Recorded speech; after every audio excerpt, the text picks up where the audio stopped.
Hey guys, it's Henry Golding here with British GQ, and these are my Christmas number ones.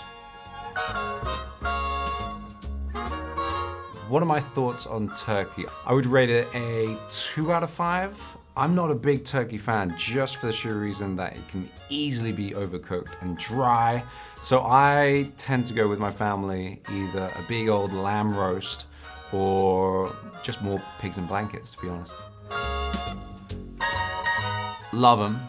4 out of 5. My most memorable mince pie was in Guy Ritchie's trailer, which has this insane cabin. We were filming it at the same time last Christmas, The Gentleman, and he was like, "Oh, do you fancy a mince pie, mate?" I was like, sure. Oddly enough, Matthew McConaughey is sat in the same trailer, and he was like, "All right, where's the cream?" And he was like, "We've only got single cream." And he was like, "You can't eat mince pies with single cream, it's gotta be double cream." So we went on this like outrageous search. So mince pies for me has this amazing sort of memory attached to them. Everybody loves a good hot mince pie with a bit of brandy butter for me. That's what makes it.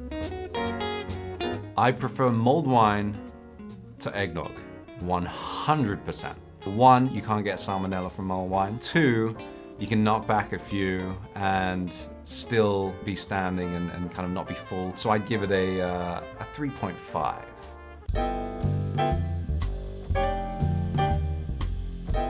I think I used to do it as a cheeky kid with my mates down growing up in Surrey, just to get a bit of extra pocket money. But there are like some talented like church groups and stuff that still go around, and it's wonderful when they're good. It's absolutely terrible when they're bad. So I'd give it a strong, healthy 3. Is it a shame that I have never been to a panto? But I do know like there's some like panto sayings of "it's behind you" and all that jazz, and I think it's a very British thing. Then you get usually like sort of old reality TV stars who go to these smaller boroughs in southeast London and do pantos. I'm gonna be nice, and you know there's something for everyone, so like 2 out of 5.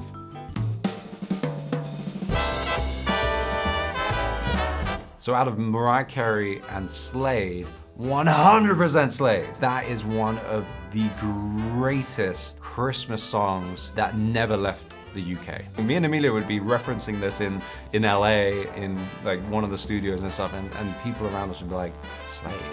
Yeah, we're like, "It's Christmas!" They're like, "No."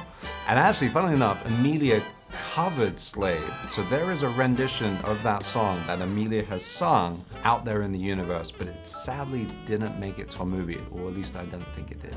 But that gets a 5 out of 5.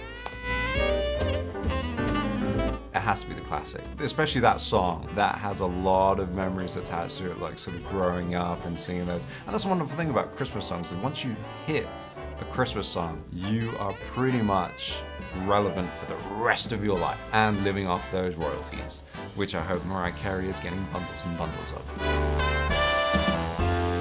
The Post got it. I mean, as controversial as that song is in this day and age, it is still absolutely amazing. It is how every single drunk human being in the world should sound when they're singing. 5 out of 5.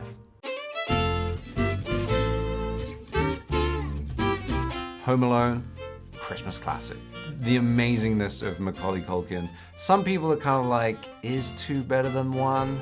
No chance. The first one just blew everybody away, and I just remember just watching with total glee when those like irons hit that head and the hand sizzling and the tacks on the floor. Every kid's dream to be home alone and be robbed, weirdly.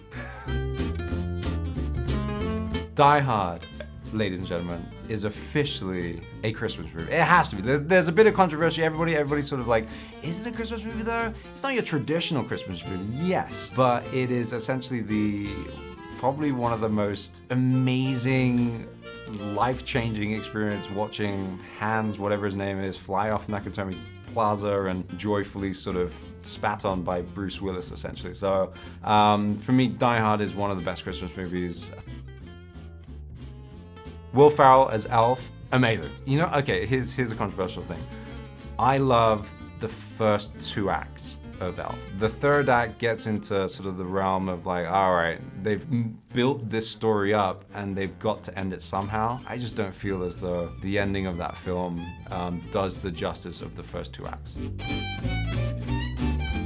UK's greatest export, essentially, apart from Twiglets. It is one of those haunting films that comes back every single year that we joyfully watch with our families and friends and are able to quote essentially every single line.